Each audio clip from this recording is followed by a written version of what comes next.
Directly फिर बताया कि हाँ सर मैंने देखा है और ये घटना जो है सही है। तो आपके ऑफिसर ने कहा कि हमने दिन से पुलिस फोर्स को जमा किया, रात में घुसने की तैयारी की और 1 बजे रात में धावा बोला उसने?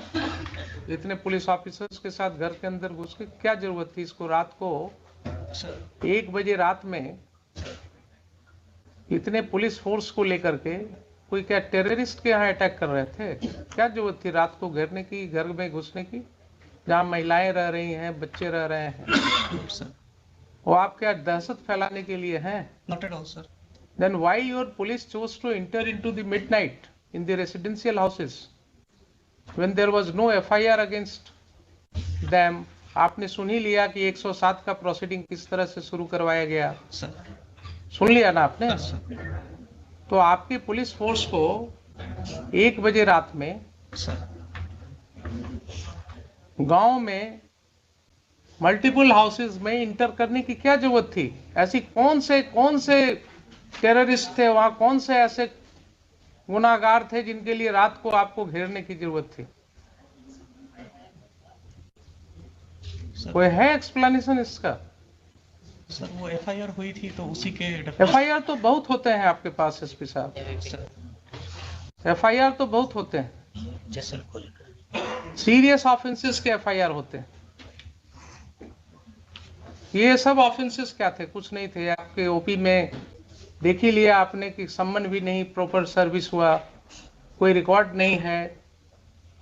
एलिगेशंस है कि साहब पुलिस वाले उसी सम्मन के आधार पर लोगों को और वारंट के आधार पर लोगों को धमका रहे थे, तो उसके वजह से कुछ लोगों ने उसका विरोध किया, और विरोध किया तो उसके ऊपर ये कार्रवाई हुई रात में, आधी रात को घुस गए आप लोग घर में।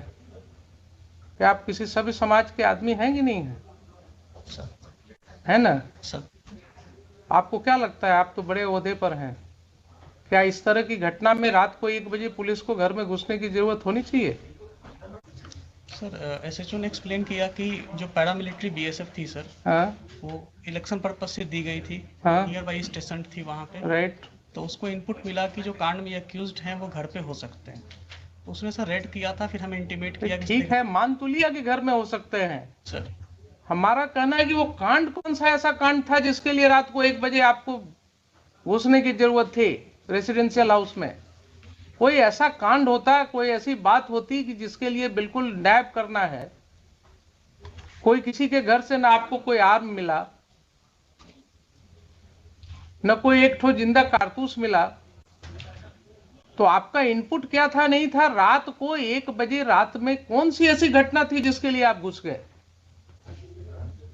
ये भी आपका नहीं है केस कि हाँ कोई आपको ऐसा इनपुट था कि साहब काफी हथियार का जखीरा वहां रखा हुआ है गांव में, इतने लोगों के घर में, इसके लिए रेड करने गए थे आप? और कोई कांड तो ऐसी थी नहीं। इस तरह का तो रोज आप लोग देखते हैं गांव में, छोटी छोटी सी बातें होती रहती हैं। ये तो बहुत छोटी सी बात मेरे ख्याल से थी। अगर आप रूरल के एसपी हैं सर तो आपको गांव की समाज की हालत पता होनी चाहिए। Sir in my humble perspective ये छोटी बात नहीं थी सर।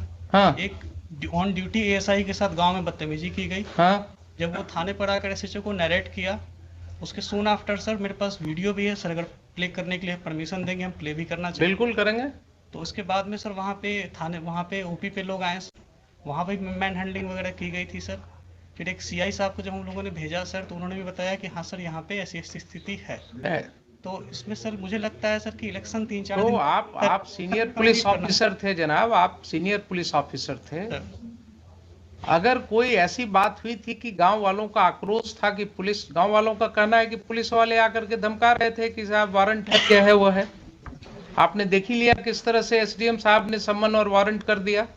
चूंकि समय कम था इसलिए कानून की कोई बात ही नहीं हुई। तो अगर गांव वालों ने ये आक्रोश किया और उसमें विरोध हुआ, तो आपको एक प्रिलिमिनरी इंक्वायरी भी तो करनी चाहिए थी उसमें। गांव के 10 लोगों को, समाज में जो आपकी सिविल सोसाइटी है वो किस चीज के लिए है?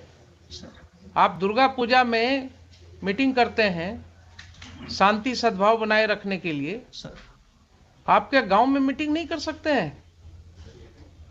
10 लोग को लेकर के आप गांव में बैठ करके चीजों को नहीं सुलझा सकते हैं। आप किस तरह के ऑफिसर हैं? आपने पुलिस फोर्स भेजा कि ठीक है दिन भर शांत रहो, रात को 1 बजे घुसना है घर में। ये कंडक्ट हो सकता है क्या बोनाफाइड? ठीक है, उसको अरेस्ट कर लेते, आप दिन में अरेस्ट कर लेते, शाम को अरेस्ट कर लेते, नेक्स्ट डे फिर उसको अरेस्ट कर लेते।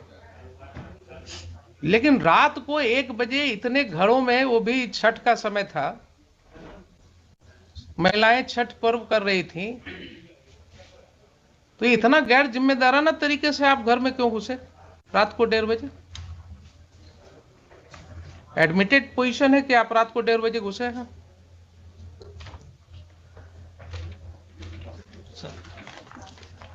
आप जस्टिफाई कर सकते हैं अपने इस कंडक्ट को?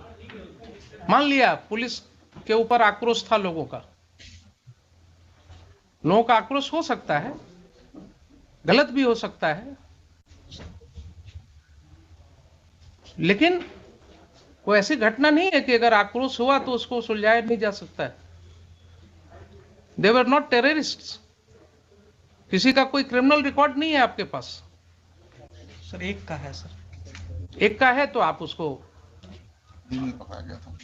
उसको पकड़ लेते, उसको अरेस्ट करके ले जाते। अगर एक का क्रिमिनल एंटीसीडेंट, आपके पास कोई वारंट था उसका? नहीं, वारंट नहीं है सर। तब फिर आप क्या करते? थाने पर जो अटैक है सर, उसमें जो व्यक्ति, भाई एक का हमने देखा है, एक का किसी का वो चोरी वाला केस है सर, एक जो चोरी वाला केस है दूसरे पुलिस स्टेशन का। सर बरौनी का है सर। बरौनी का है।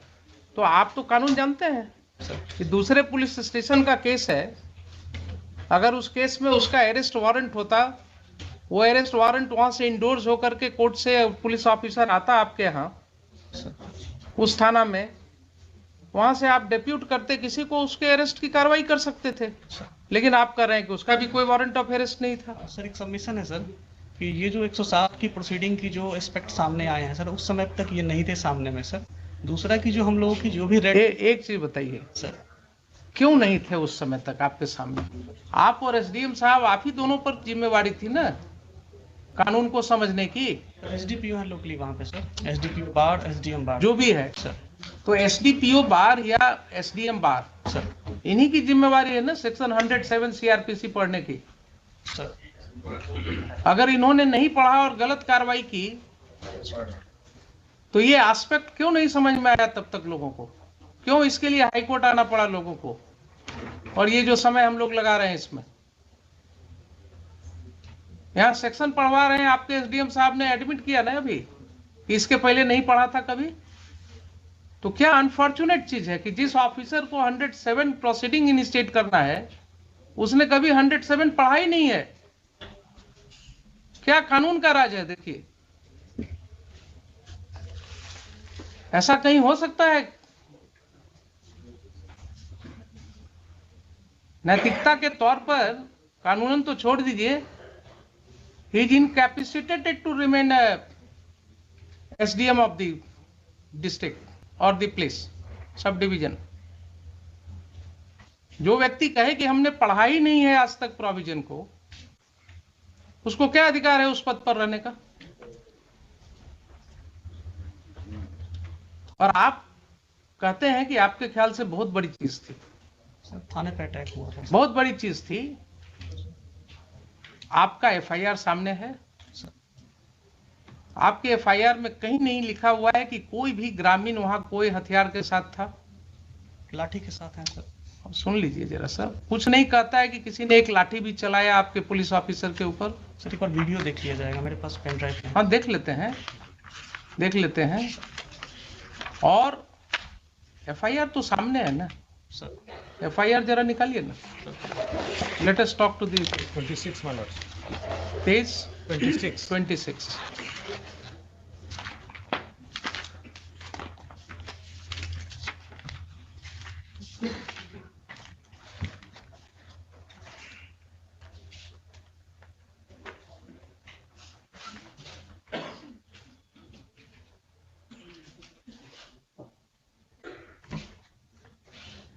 पढ़िए सर सेवा में दीपक कुमार, पढ़िए आप।